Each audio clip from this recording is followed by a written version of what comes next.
Friends, good morning. आपका A&P gardening में स्वागत है। आप सभी लोगों को जन्माष्टमी की हार्दिक शुभकामनाएं।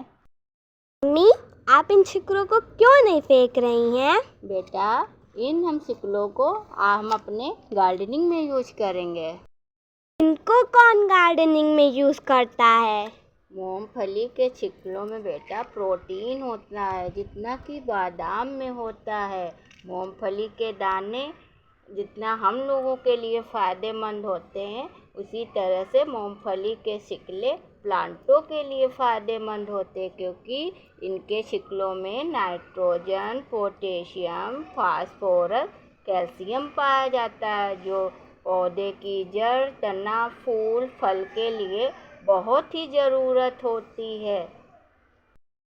क्या आप इन शिकड़ों को इस तरह से यूज करेंगी? नहीं, इस तरह से शिकलों को यूज करने से हमारे प्लांटों में फंगस या दीमक की समस्या हो सकती है। हम इन शिकलों को दो तरह से यूज कर सकते हैं, इन शिकलों को जलाकर और इन शिकलों का लिक्विड फर्टिलाइज़र बनाकर हम अपने प्लांट में यूज़ कर सकते हैं। किसी चीज़ की सही मात्रा में सही समय पर प्रयोग करते हैं, तभी हमको उसका रिजल्ट सही प्राप्त होता है, तभी हमारे प्लांट हेल्दी बनेंगे। मैं आपको बताती हूँ कि मूंगफली के छिकलों से फर्टिलाइज़र कैसे बनाते हैं। इस तरह से आप कागज़ ले लीजिए और इसमें इस तरह से मूंगफली के छिकले डाल लीजिए, इस तरह से, और इस तरह से इसको राउंड करके एक इस तरह से मिट्टी की लेके इसमें रख दीजिए, इस तरह से, और माचिस से जला दीजिए।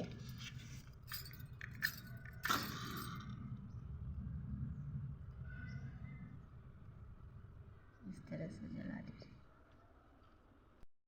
जलाने के बाद आप इसको अपने प्लांटों में किस तरह से यूज करते हैं, आप 3 से 4 चम्मच आप इस राख को ले लीजिए और अपने प्लांट में इस तरह से डाल दीजिए, इस तरह से डालिए। फिर इस तरह से इसमें गुड़ाई कर दीजिए। जो आपके मिट्टी में या ज़्यादा नमी भी होगी तो ये जो राख है उसकी मॉइस्चर को होल्ड कर लेगी। पाउडर फॉर्म में जो राख आपकी है वो आप इस तरह से आप अपनी पत्तियों में डाल सकते हैं, जिससे कि पत्तियों में जो भी आपका फंगस लगा होगा या कीड़ों का अटैक होगा वो आपका सब खत्म हो जाएगा। इस तरह से आप पत्तियों में डाल दीजिए। दूसरा तरीका, आप गर्म पानी ले लीजिए और गर्म पानी में इन छिकलों को आप 2 दिन के लिए इस तरह से रख सकती हैं। 2 दिन रख दीजिए, और जितना आप 2 दिन के बाद आप इस पानी को छान लीजिएगा, और जितना आपका पानी होगा उतना ही नॉर्मल पानी मिलाकर आप अपने प्लांटों को दे सकती हैं। मेरी इन्फॉर्मेशन अच्छी लगी हो तो प्लीज़ लाइक करिए, शेयर करिए, कमेंट करिए, सब्सक्राइब करिए। यही पुकार, हरा भरा कर दो संसार। Thank you.